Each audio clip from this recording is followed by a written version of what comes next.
When Brad Beardsley is not studying at Belmont University, he is busy training in an Israeli combat class known as Krav Maga. However, his life didn't always involve studying and training. Beardsley served in the Army for more than 20 years and was deployed to Germany, Iraq, Afghanistan, and Kenya. I think one of the ones where I saw the biggest impact of what I did was in the Africa mission. The scope of the mission at the end, we really saw the impact of what we were trying to accomplish.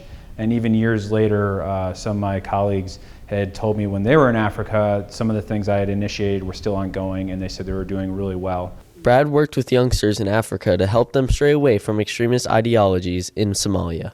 Their mission included providing different opportunities for them, such as starting small businesses. In the first Gulf War, it was big in the news, they were dropping all these surrender leaflets, and Iraqi soldiers were carrying the leaflets to the American soldiers. That's a psychological operation. That's something we would have done. Brad began his service in the National Guard, but later shifted his focus towards psychological operations. After 2 decades in the Army, he was content with how he ended his military career. They offered me a next rank to stay, but it's a lot more work, the first sergeant position in the company, and I just didn't have time, and I was like, sorry guys, I'm tapping out. I'm good. It's a lot of paperwork. I don't want to do that job. So that's where I'm leaving it. But I'm really happy that I'm at the rank I'm at. So. Brad vouches for Belmont in their veterans program as they provide significant opportunities for veterans looking to get an education. They really invited you in. It felt like the personalized care I got from the different VA reps here, some of the different members of the veterans organization. That really stood out to me when I was doing my initial kind of research into what school to go to in Nashville. Beardsley is pursuing his MBA and hopes to build a career from his degree after studying at Belmont. Harper Thompson, WBHS 9.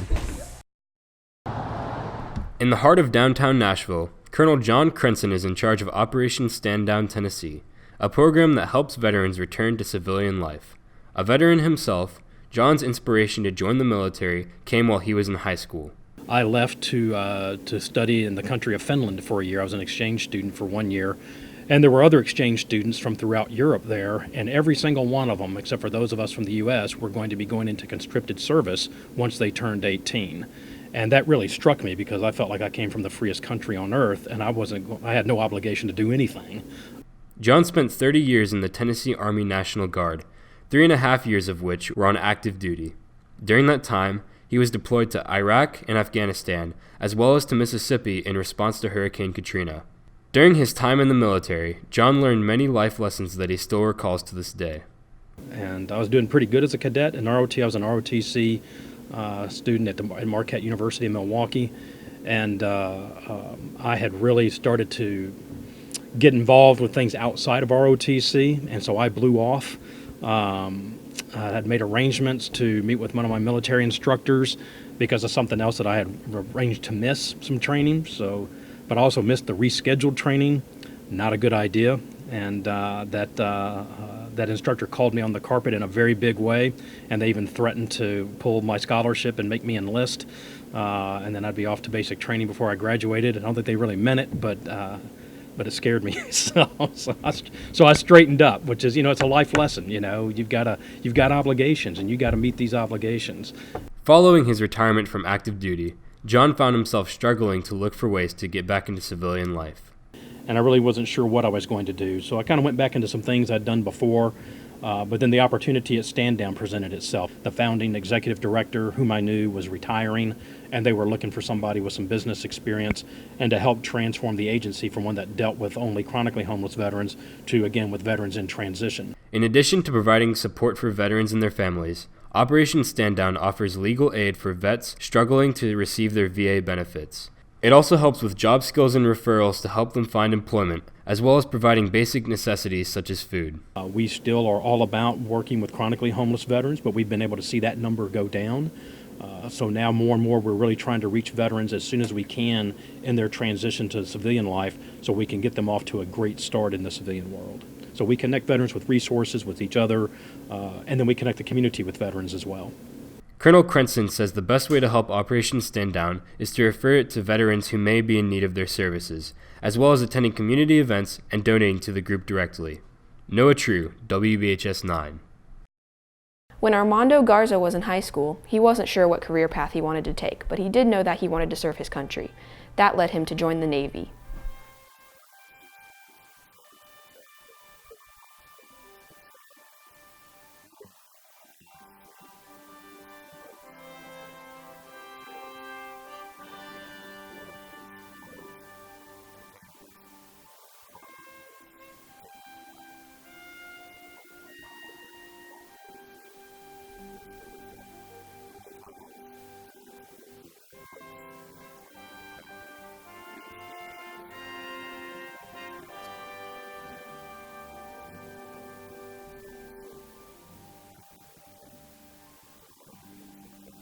Garza had the opportunity to learn and demonstrate many leadership skills during his time in the Navy. He was not only in charge of billions of dollars worth of equipment, but also leading fellow sailors.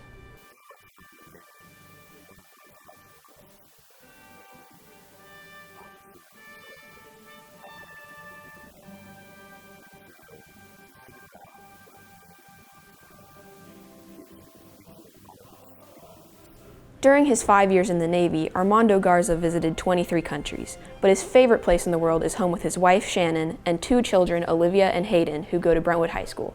He is also very involved in the Scouts.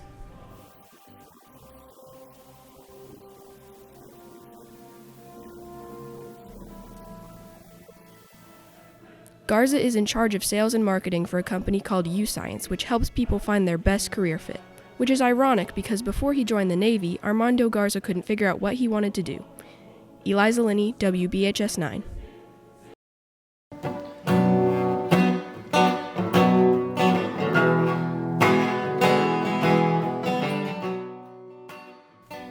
Brian Hopkins enjoys playing the guitar. He's been playing since high school. After high school, he joined the Navy.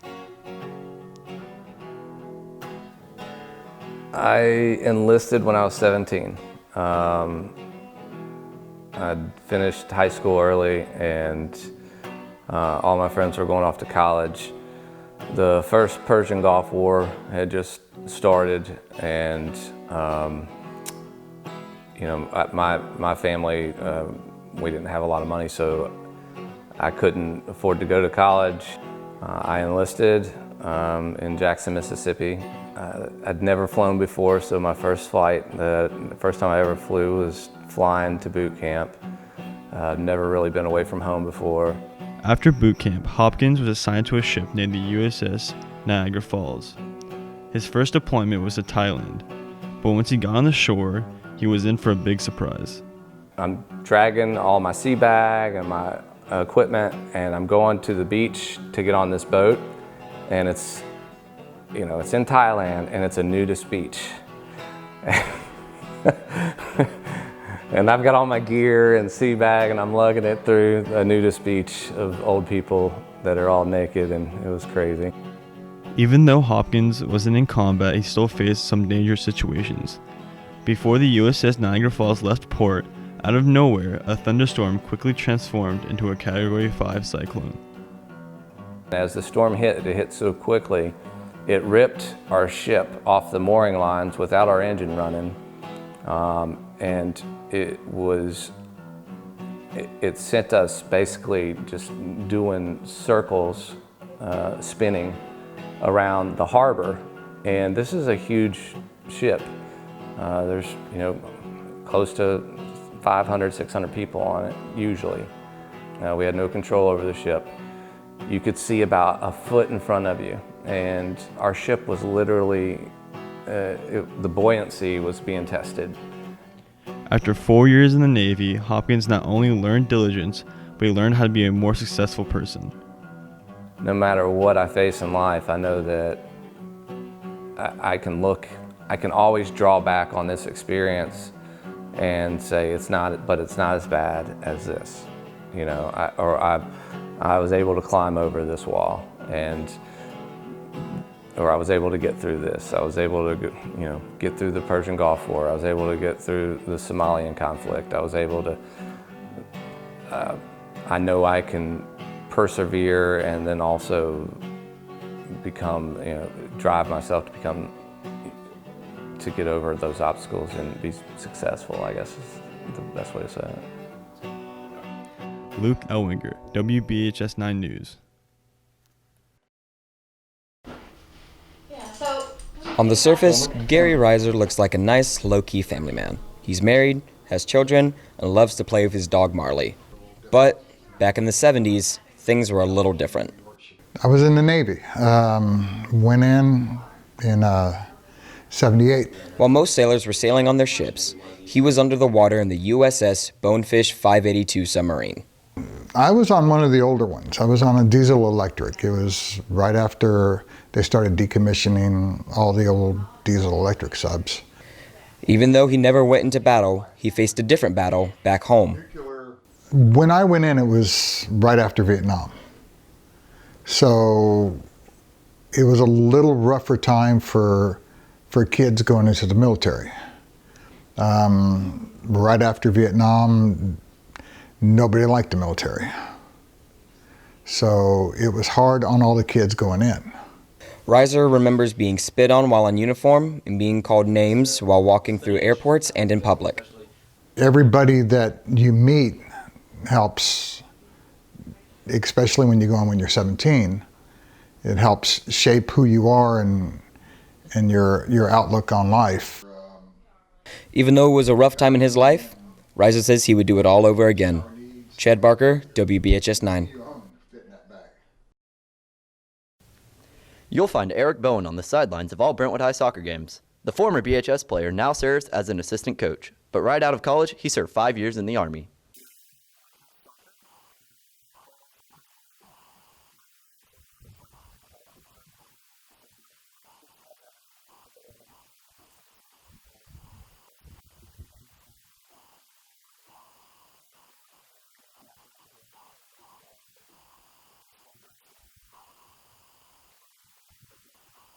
Captain Bowen was affected by his Army life in different ways, and it was an experience that would last him a lifetime.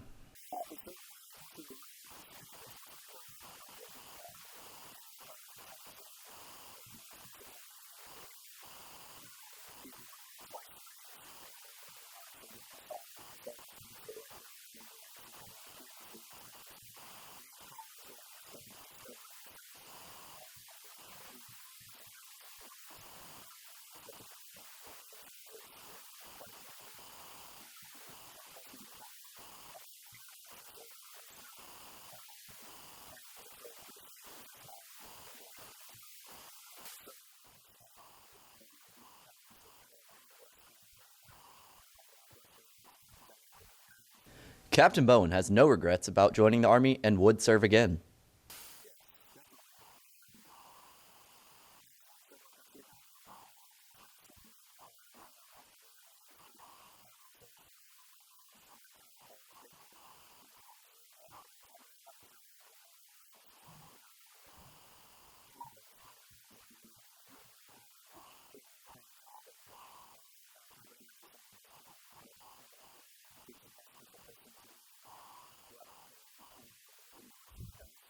Eric Bowen's military training was good practice for dealing with teenagers. Ethan Bauer, WBHS 9. Jay Drescher is a veteran of the U.S. Marine Corps, serving from 1977 to 2000. In his spare time, he is an avid reader and has written a book called Glasby's Fortune.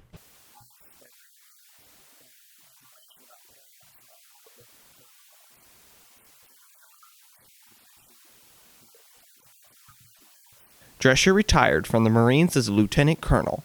Serving as a judge advocate, he tried over 40 jury trials, ranging from the death penalty to rape and espionage. He served in many places around the world, including Japan, South Carolina, and England.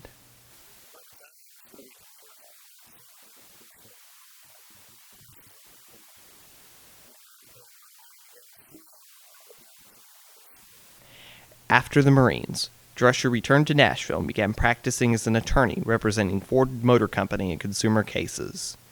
He now focuses on family law and divorce cases.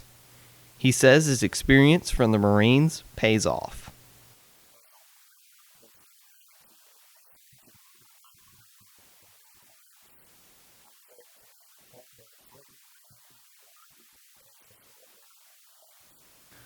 Drescher believes that his time in the military has shaped him and his worldview. Louis Chater, WBHS 9 News. The number is astounding. Ed Smith, a local resident, has taken part in 3 wars over his career. The World War II, Korean, and Vietnam War veteran was in the Navy and Air Force.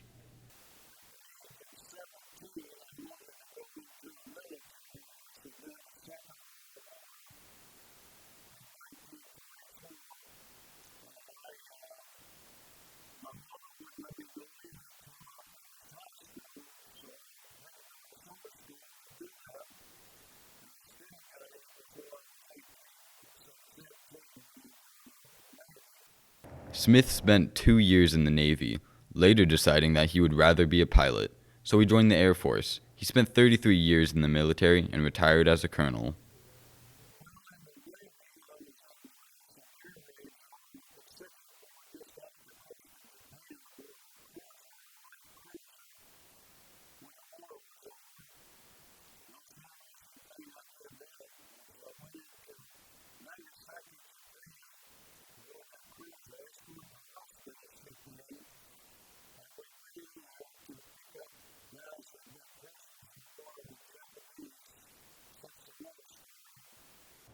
At MTSU, Smith received the Nunley Award, which recognizes veterans for their perseverance. He keeps a framed plaque of his countless awards and medals.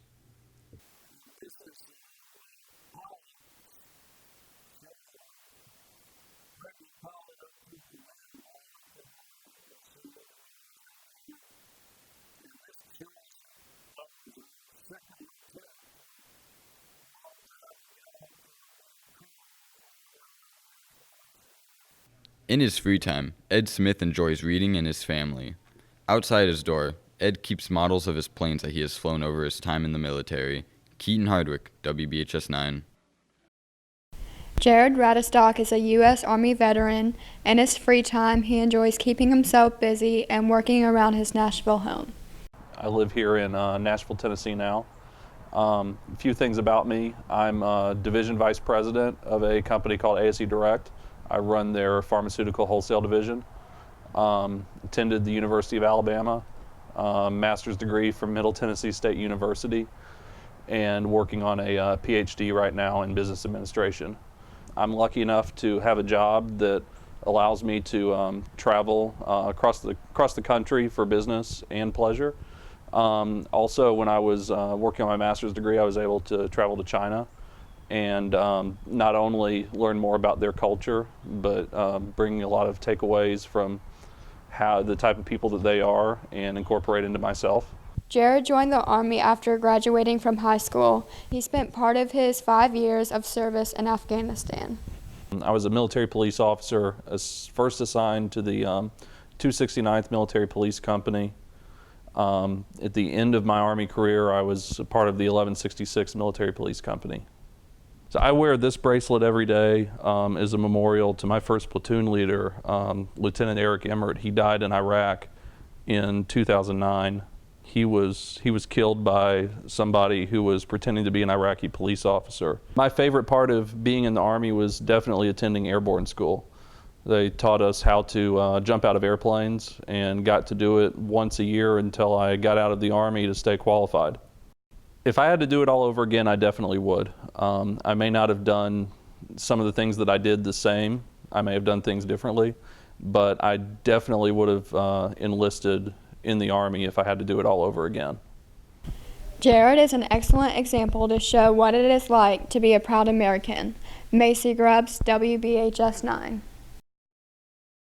Mario Viola is a highly decorated veteran who served in the Army for 30 years. Over the course of my career, I just moved up the ranks, and that's what I ultimately retired as a command sergeant major. So you have two different, the same rank, but two different variations of it. You have what's called a staff sergeant major, and then the command sergeant major. And all that means is you're in a leadership position.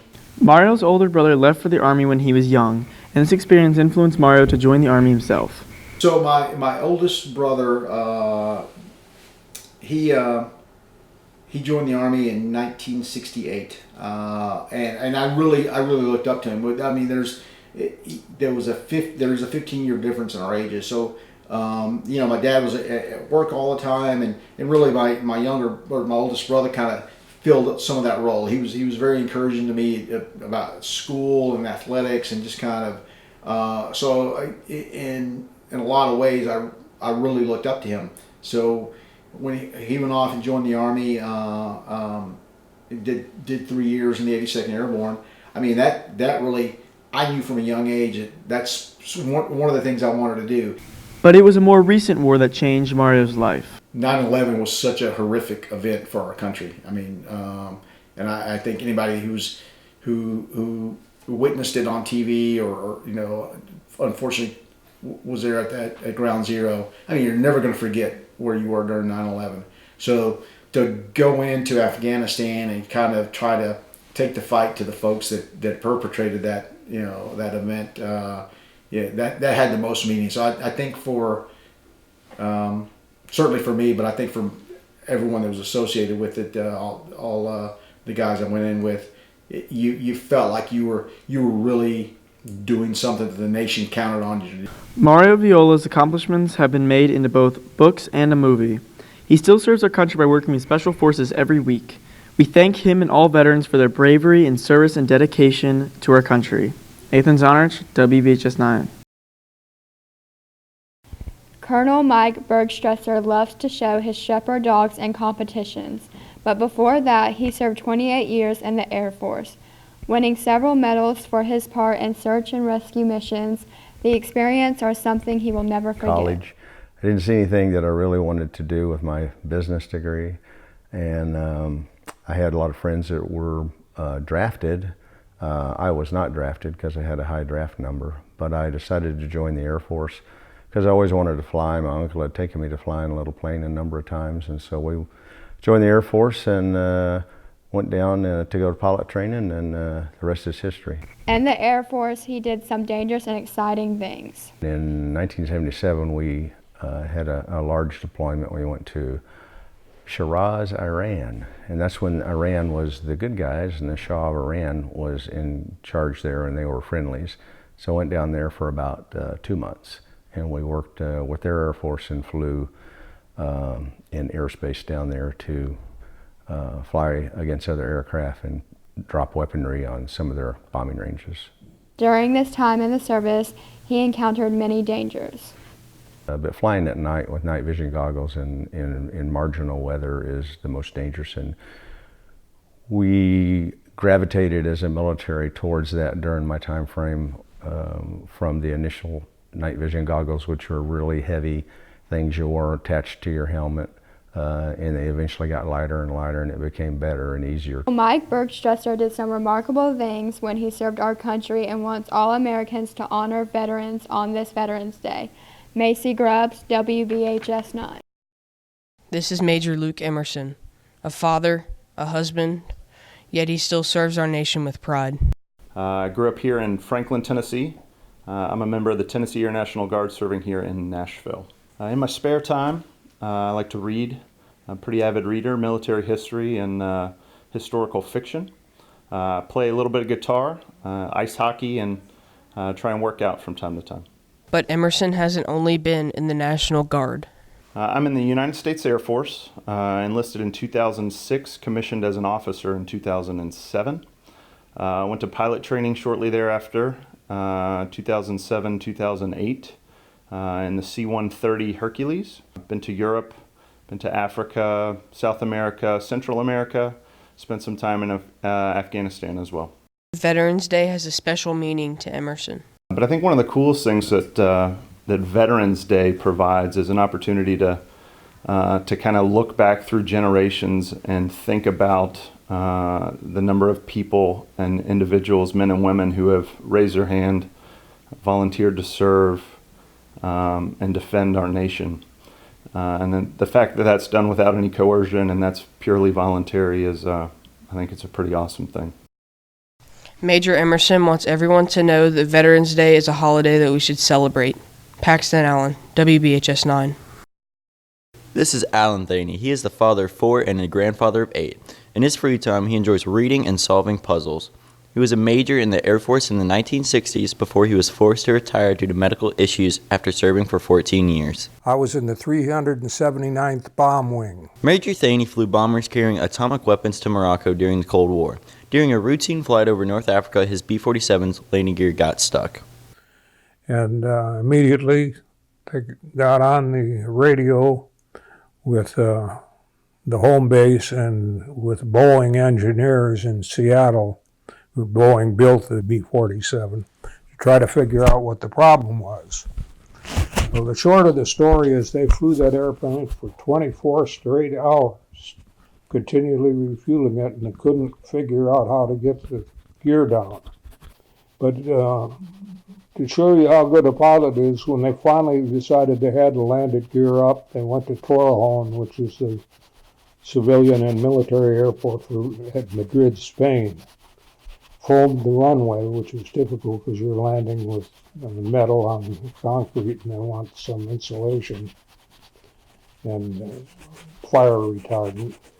Landed that aircraft and he did a total of $240 worth of damage to the gear doors, and that was it. Major Thaney was awarded his wings when he completed his training at the Naval Academy in 1957. These are my original wings. I've never put them on. And the diploma they came with. I bought another set of wings to wear. I don't know if you can see them. The commendation ribbon for my work developing the international relations curriculum for the Air Force Academy. Later, Cosmopolitan magazine interviewed Major Thaney about his life as a jet pilot, a life he thoroughly enjoyed. Braden Thaney, WBHS 9. During his time in the military, Lieutenant Vaughn served as a chaplain for all three branches of the military. I served 17 years total, active duty in the military, 9 Navy, 3 Marines, and 5 with the Army. And I had 2 years of prior enlisted experience before all that. Chaplains usually don't take part in combat, but they are in the field with soldiers. I was shot at in a Humvee in Al-Qaim, Iraq. And I was shot at in a helicopter. That was from Ramadi to Fallujah, and that was 2005, I believe. While his days in the Middle East were eventful, his first day on the job changed his life. Well, my first day in the military as a chaplain was 2001 on September 11th, and I had a meeting that day at 2 o'clock, but obviously that meeting didn't take place because the plane hit. So the leadership said, look, forget the meeting, just go take care of the families. And so I went to the Pentagon, inside and outside of it, and took care of the families the best I could. The military affects every soldier, both for good and for bad. For the good, it taught me how to work well with others, be disciplined, be organized, lead by serving. I knew 6 people that died over there, meaning Iraq and Afghanistan. And, it takes a toll on you. It's hard. From peacetime to the battlefield, Roy Vaughn has seen it all and helped soldiers and their families get through the bad. Ryan Abolrub, WBHS 9.